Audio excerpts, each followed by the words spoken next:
Ayawang pang-EDSA. EDSA! Tulugang pang-EDSA. EDSA! Kung nandyan ka, tutok na. Kasama mong natatrap. Diego Bandido! Go Diego! Go Diego! Go Diego! EDSA!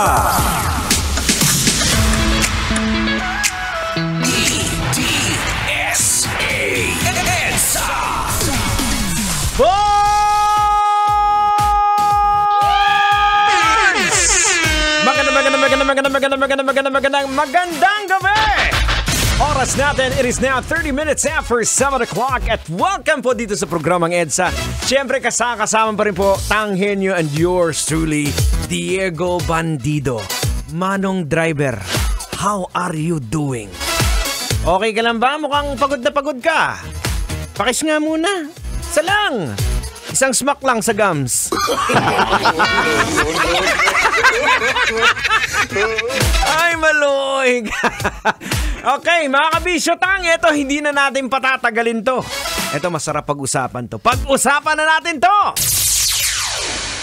Isang festival goer ang nagbahagi ng karanasan sa sex plane. Oh no!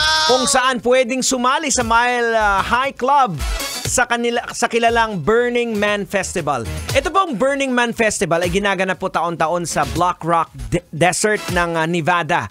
At kilala po ito sa buong US bilang pinaka-wild na festival ng taon. Dahil sa mga hindi pangkaraniwang kwento po ang nagmumula sa mga dumadalo sa event.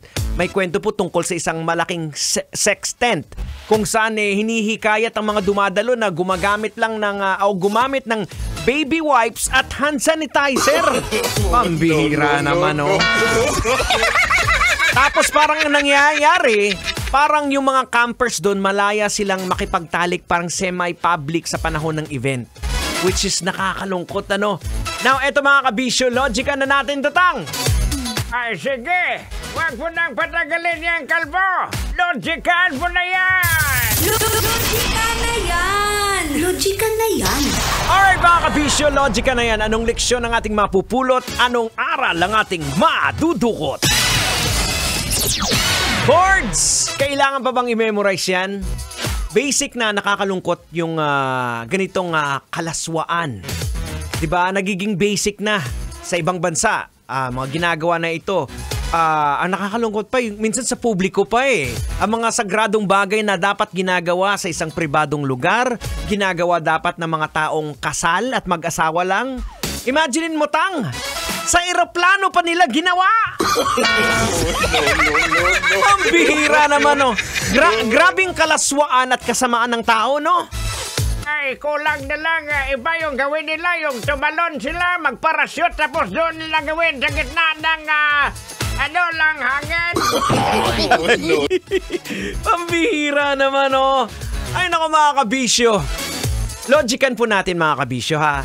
Ang ilang tao po ay gumagawa ng orgy or sex on the plane dahil sa nais nilang mag-explore ng sexualidad, makaranas ng thrill, o maghanap ng mga adrenaline rush.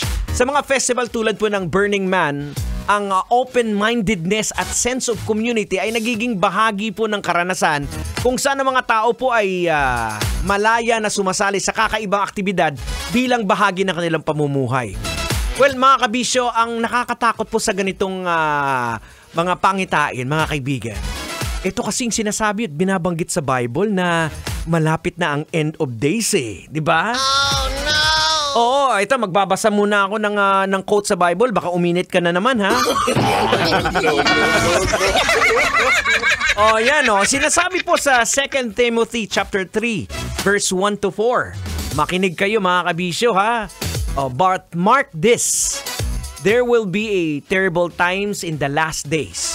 People will be lovers of themselves, lovers of money, boastful, proud, abusive, disobedient to their parents, ungrateful, unholy, without love, unforgiving, slanderous, without self-control, brutal, not lovers of good, treacherous, rash, conceited, lovers of pleasure rather than lovers of God.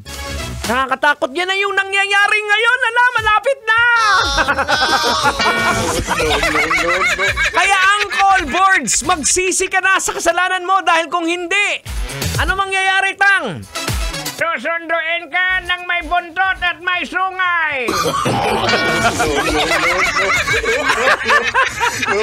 Ay, nako mga kabisyo. Magbago at magsisi ka na. Hindi pa naman huli ang lahat eh. Well, just keep the faith, ladies and gentlemen. Keep the faith and center your life to Lord Jesus Christ. 35 after 7 o'clock, here's Bon Jovi with Keep the Faith, right here on Metro's #1, 90.7 Love Radio. Kailangan pa bang i-memorize yan? Love Radio. Basic!